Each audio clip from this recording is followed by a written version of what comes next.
Maybe it's Kelsey. Let's go, champ! Hey guys, it's your best boxing friends. I'm Kelsey. This is Rachel. Rachel, all of a sudden I see that two people that I didn't really even remember were heavyweight champions at a time. Shannon, the Cannon, let's go, champ! Briggs, and Samuel, I'm going to knock down people but not win the decision. The Nigerian Nightmare, come back into boxing. Peter's actually going to fight in his second fight of his comeback. I think he stopped fighting around 2016. And Briggs, he's won a lot of fights, hasn't got the fights he wanted because he keeps chasing people around on paddle boards. Remember what he was doing to Vlad when he was like, let's go, champ, and just like showing up everywhere you go, I go. I don't know. I love it. What do you think about this ridiculous? Let me tell you that Briggs is 47 or 48 years old. I think he's 47, and Samuel Peter's 38. So somewhere around there. I don't look at this stuff up before I start talking. Who cares? You can look it up yourself. It's something like that. So what do you think about these guys? Well, it's just like I feel like it's a throwback for boxing fans that have been around a while, and you're like, oh, these guys again.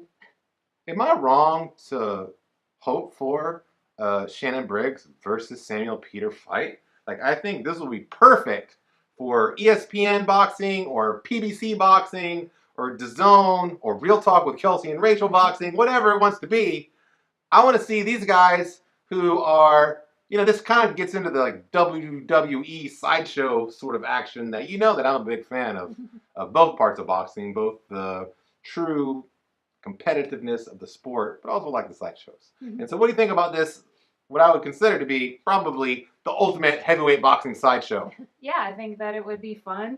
And honestly, if you're going to come back into the division and back into the sport, it seems like these two were made to fight each other. Yeah.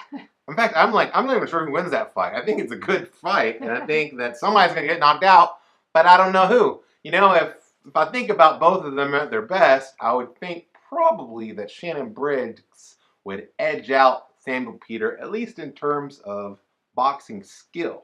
But Samuel Peter, if you remember, he was a knockout machine. Do you remember Sam Peter? He was nuts, and he would be like, who's next? He was crazy. He was just knocking everybody out. And then he fought Vladimir Klitschko, and this was still kind of early-ish in Vladimir Klitschko's reclamation project with Emmanuel Stewart.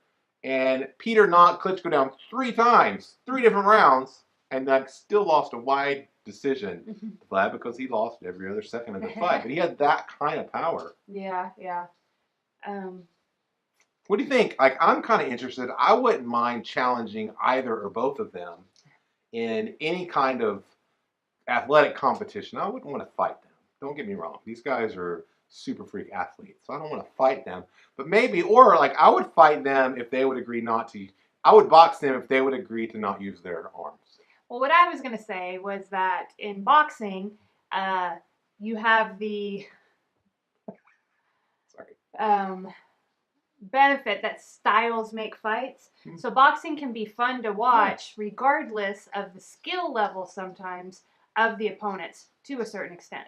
So both of these guys are boxers, so it's not like they're not boxers and getting in a ring. I don't know how fun that would be, but generally people like to watch people fight. Yeah, I'll watch whoever fight. I'll watch you fight. So yeah, there's people. So I would think that Gotti Ward, right? That neither of those guys were elite, top level boxers. No. But people love to watch them fight and fight each other. So, Briggs, Peters, we can say, oh, these guys are washed up, they're past their primes, anything that you want to say. But, yeah, they could come in and fight each other, and it might make for a fun event. Yeah, and boxing history is littered with these types of fights that are otherwise, not everybody has to be 28 years old in their prime to fight each other. We get plenty of fights where people are older and they slow down a little bit. Sometimes, the thrill in Manila, maybe the best, most important, or best heavyweight fight ever. Both of those guys were way past their prime, both Muhammad Ali and Joe Frazier, and fought a tremendous, almost 12-round fight in which Ali ultimately won by knockout. But do you know what else is a knockout? Which was that pretty? Was that pretty smart? How that's going to be? You know what else is a knockout? My wife. Oh, you didn't expect me to go there.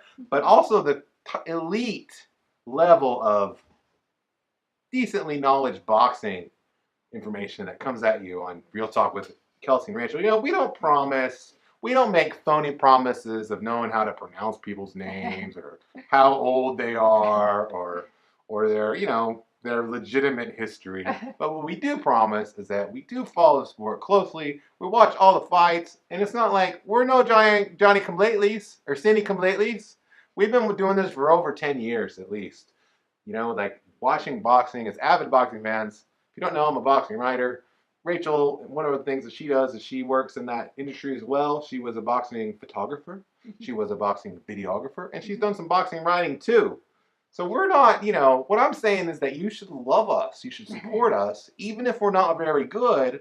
Because like you want to, you know, like if you have a garden and you have a flower that's growing and maybe you'd like it to be a better flower, you've got to give it love and care.